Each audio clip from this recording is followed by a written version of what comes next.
some of those clubs, Steve? Well, there's my 2 tennis clubs to start with, and there are many others. Talking about tennis, Steve has been champion 2 years in a row in your country. Yes, in the Netherlands. In the Netherlands.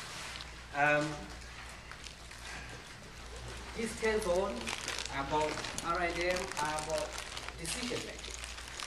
If you're doing decision making, that really turns Steve Chapman on. Turns off complicated conclusions. So he's going to talk to us, without further ado, please, Steve. He's going to talk to us about organizational strategic plan and state of technical services, state of the union, if you like. Steve Chapman.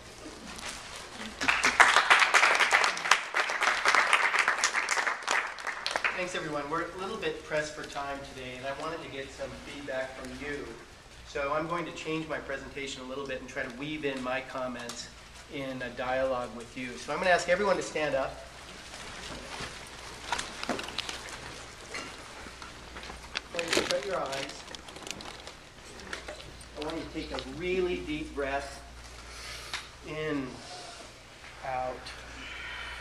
Another one, in, out. Try to feel relaxed. Now, I want you to think about you at PSI.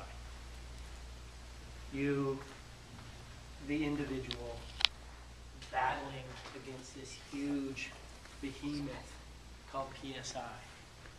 You've got your department around you. You've got your office that you're in. You've got these people who are far away, who you communicate with, you try to influence, etc.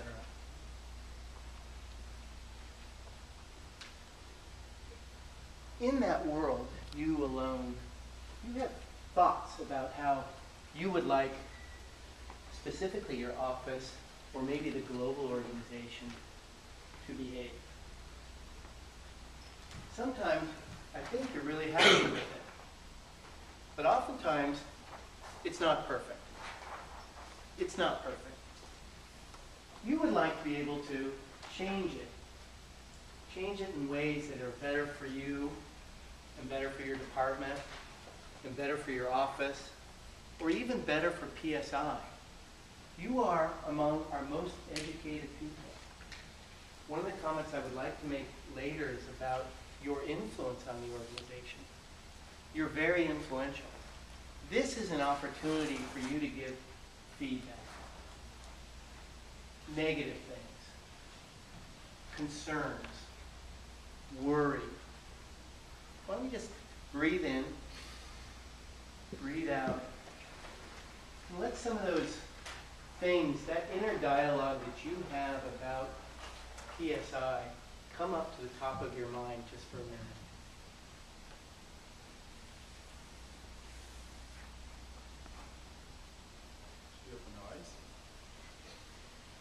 Go ahead and open your eyes. Well, we'll all have a seat.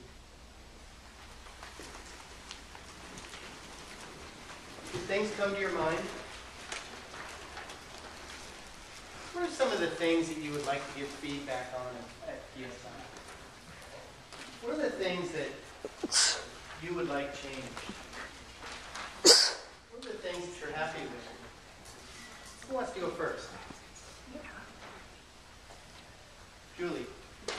I feel like we have this incredible resource of people in the room right now, and I really like the fact that we're all here and it's easy to talk to each other because we're in the same place. And I just would like to be able to replicate that somehow, even though I know it's difficult when we are back in our offices. Because I know there are times when I would like feedback from other people on decisions that I'm making or things I'm doing, and there are times when I would love to be able to weigh in on other decisions or planning. And I think we don't create a mechanism for that, or a platform, or I don't know what you call it. So we do some things, like we have this meeting, and there are 40 people here for 5 days. You add or multiply that together, that's about 200 person days of effort, not counting the preparation and the buying time. We are, in fact, substituting almost a person year of research effort into this week for that reason. We know it's important to be in the room together. Kim and her leadership team have done really well at making this happen and to make other meetings happen in the past. There are a lot of other meetings that go on in PSI, trainings that you've gone to, etc., so where we're trying to make this happen. We're also trying to encourage the use of social cast, conference calls, other ways for you to interact with others.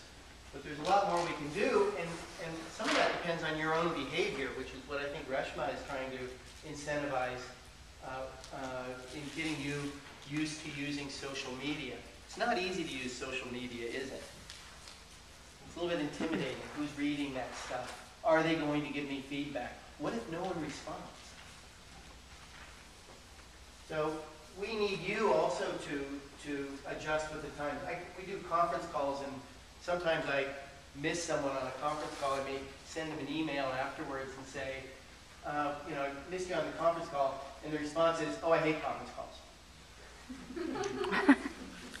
It's so much better to be in the room together. Yes, it is so much better to be in the room together, but we can't be in the rooms together all the time. So we're trying to create opportunities for you to interact, but we also need you to behave in a certain way that allows you to interact with others richly in a global organization.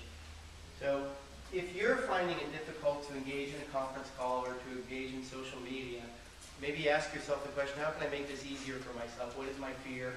What is my technological barrier? What are the opportunity, ability, and motivational determinants that are correlated with my behavior? And maybe try to change your own behavior so you can engage with your colleagues richly, even when we're not in the same room together. Other thoughts, feedback? Yours. I just want to build on that, but then another feedback point is that I kind of hear what you're saying, because when I first came in, everything was very unfamiliar. You've got all these funky toolkits. Why are uppercases, lower uppercases? There's a lot of alien things. And it does take quite a bit of legwork to find out, well, who's done an HIV track, who's done an SMC track, and you basically have to go and fish around for these things. So maybe when you're working on something like a focus or on sexual and reproductive health or whatever it is, that there would maybe be a directory of people who have worked in different areas, or some place where you can just go to Kix and download all those study designs or download all of those reports, just to make it easier, because I've probably sent out 50 emails to different people to try to find resources which could have easily been accessed through a social media site. My vote, though, would be a better marriage between marketers and researchers. I think that we don't understand each other. We're speaking totally different language. That it scares me how data is used. I see the data, and then I see what interpretations are made of that data and the decisions that are made from it. And it worries me, well, not just because of the blood, sweat, and tears, but just because I want the programs to work. That's why I'm here. And if the data isn't being appreciated properly, then how do we know we're going to succeed? So I think that if we understand each other better, we can make, like for next week, making ourselves look like more marketing, speaking the language, talking the lingo, lots of colors and pictures and small words. And then, likewise, the other way around, that researchers, when I say odds ratio, people don't just fall asleep, So I think that kind of marriage, I think, is really important. Two very important points. You work on, as Kim was pointing out, one of the very largest teams within PSI. So some 200 of us are potential resources, etc. But for the new person in particular coming in, that is overwhelming and mysterious, and it's hard to navigate through PSI that way. I was just, in fact, two thoughts on that. One was last week, we also have a very large team in our finance and accounting group, and Stephanie and I were together getting feedback from them about their performance improvement process that they've gone through. And they were talking about creating buddies for the new person that comes into accounting. Why?